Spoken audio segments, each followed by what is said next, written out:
পঞ্চায়তটো দিছোঁ দেই পঞ্চায়তটো দিয়ক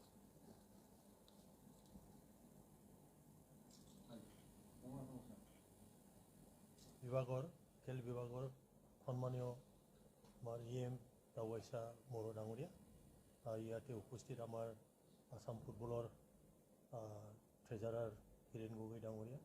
আৰু ইয়াতে উপস্থিত আমাৰ এছিষ্টেণ্ট ছেক্ৰেটাৰী প্লাছ অসমৰ টিমৰ মেনেজাৰ প্ৰদীপ দে ডাঙৰীয়া আৰু আমাৰ CHD চন্দন মুছাহাৰী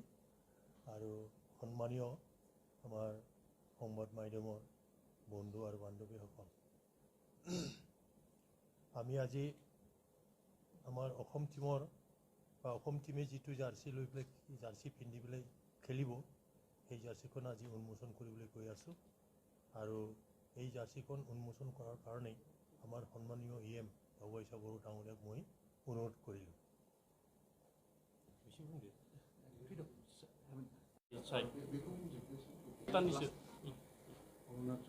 কাইলৈ আমাৰ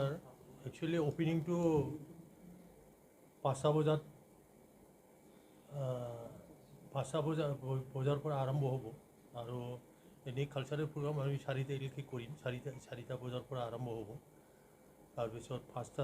5টাতে আমি শেষ কৰিব লাগিব কালচাৰেল প্ৰগ্ৰাম কাৰণ 5টাৰ পৰা ৱাৰ্ম আপ হ'ব আৰু 6টা বজাৰ পৰা গোৱা ভাৰ্চেছ আসাম মানে খেলিব সেই সময়তে আমাৰ অপেনিঙো হ'ব তেখেত আমাৰ চিফ 6টা বজাত চিফ গেষ্ট হিচাপে আমাৰ মাননীয় স্পীকাৰ মহোদয় আহিব অসমৰ স্পীকাৰ মহোদয় আহিব তেখেত বিশ্বজিৎ দৈমাৰী তেখেতে অপেনিং কৰিব চিফ গেষ্ট হিচাপে আৰু 2টা বজাত আমাৰ Kdsa ফিল্ডত আছে অৰুণাচল ভাৰ্চেছ তামিলনাডু চাই নট কোকৰাঝাৰ Kdsa তাৰপিছত আৰু এখন খেল আছে 2টা বজাতে দুখন খেলা Kdsa ফিল্ডত উত্তৰ প্ৰদেশ ভাৰ্চেছ নাগালেণ্ড এইটো হ'ব Kdsa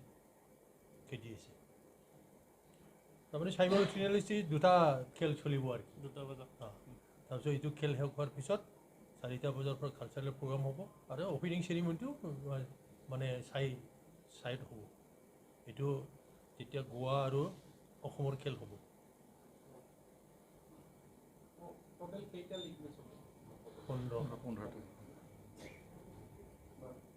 30 তাৰিখ 15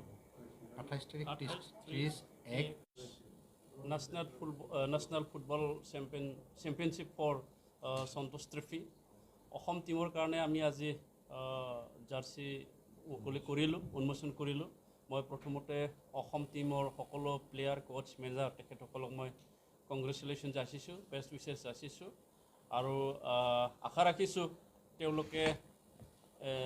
কোকৰাঝাৰত হ'বলগীয়া যি গেম সেই গেমত ভাল পাৰফৰ্মেঞ্চ দেখাব আৰু অসমৰ বুৰঞ্জী ৰচনা কৰিবৰ কাৰণে তেওঁলোকে সক্ষম হ'ব থেংক ইউ